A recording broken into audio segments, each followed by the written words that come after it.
আচ্ছা, প্রতিদিন দুপুরবেলায় ভাত ডাল মাছের ঝোল খেতে কার ভালো লাগে বলো তো? আমার তো একদম ভালো লাগে না। ওই জন্যই আজকে দুপুরবেলায় বানিয়ে নিয়েছিলাম পনির চিজ পরোটা। খুব সুন্দর খেতে হয়েছিল, একদম দোকানের মতন। তো তোমরা দেখো কিভাবে আজকে বানাচ্ছি এই পনির চিজ পরোটা। প্রথমেই বলে রাখি, আমি কিন্তু এটা ময়দা দিয়ে বানাইনি।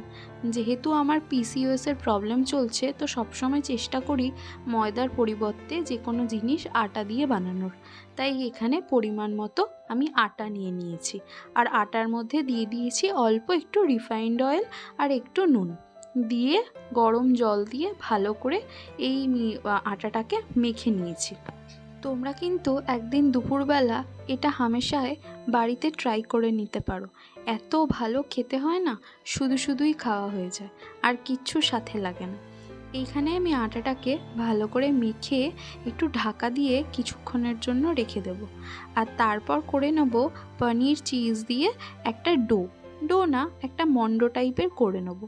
তো দেখো, এখানে ফার্স্টে আমি এই পনিরটাকে নিয়ে নিয়েছিলাম। এই পনিরটার অল্প অংশটাই নিয়েছি, পুরোটা নিইনি। আর এখন এই পনিরটাকে আমি ভালো করে একটু ঝিরিঝিরি করে ঘষে নেব, একদম যাতে বলের মতন একটা মন্ড বানাতে পারি সেই বুঝে। আর যেহেতু এটা চিজ দিয়ে বানাচ্ছি, তাই এই পনিরের সাথে অল্প একটু মজারেলা চিজও দিয়ে নিয়েছি। এই চিজটা আবার আমার খুব প্রিয়, তাই এইটার লোভ আমি একদমই সামলাতে পারি না।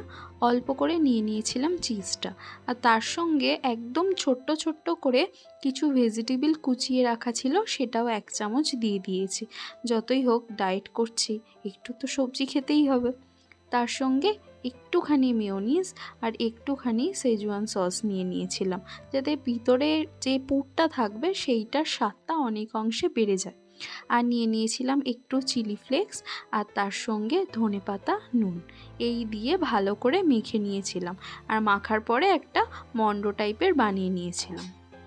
এইটা বানাতে এতটাই কম সময় লাগে যে বাড়িতে যদি কোনো গেস্ট আসে, তাকে বসিয়ে রেখে তুমি হামেশাই এই জিনিসটা অল্প কিছুক্ষণের মধ্যেই বানিয়ে নিয়ে তাকে খাওয়াতে পারবে। আর প্রশংসাটা যে খুব বেশি পরিমাণে পাবে, সেটা কিন্তু আমি হলফ করেই বলতে পারি। এই দেখো, এখানে আমি আটার ডোটাকে ভালো করে 4 ভাগে ভাগ করে নিয়েছি। এবার এইটার ভেতরে পুরটা ভরবো বলে একটু এরকমভাবে শেপ করে তার মধ্যে অল্প করে এই পুরটা ভরে দিয়েছিলাম, চিজ আর পনিরের পুরটা। এবার ভালো করে সিল করে নিয়েছি যাতে না বেরোয়। তো আমি অত ভালো এটা পারিনি, তোমরা নিশ্চয়ই আরও ভালো করে পারবে। তো দেখো, এইভাবে সিল করে নিয়েছি।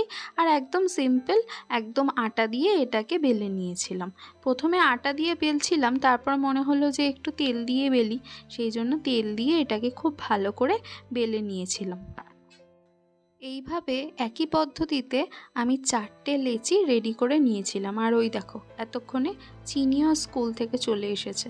তো আমি তাড়াতাড়ি করে রেডি করছিলাম যাতে একসঙ্গে মিলে সবাই খেয়ে নিতে পারি। ওদের জন্য যদিও রান্না করাই ছিল, কিন্তু যেহেতু এটা নতুন জিনিস, ওদেরও খেতে ভালো লাগবে, তাই একসঙ্গে বানিয়ে নিয়েছিলাম। এটাকে বেলে নেওয়ার পরে ভালো করে ভেজে নিতে হবে। আর বেলার সময় যদি মাঝখানটায় হালকা করে ফুটো হয়ে যায়, ফুটো হওয়ার চান্সটাই থাকে, কেন কি ভেতরে একটু ওই সবজি কুচি করা ছিল, তো ওই জন্য হয়তো একটু ছেঁড়া ছেঁড়া টাইপের হয়ে যেতে পারে, তাতে কোনো অসুবিধা নেই।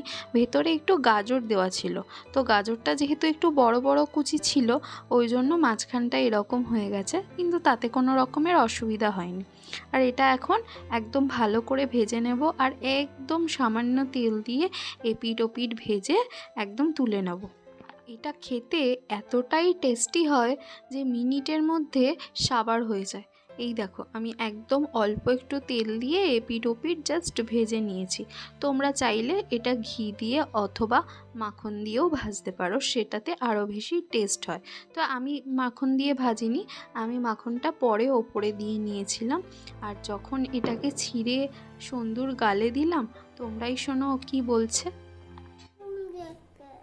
দারুণ খেতে। আচ্ছা। ওদের কিন্তু এটা দারুণ লেগেছে, আর তার সাথে আমারও কিন্তু মন্দ লাগেনি।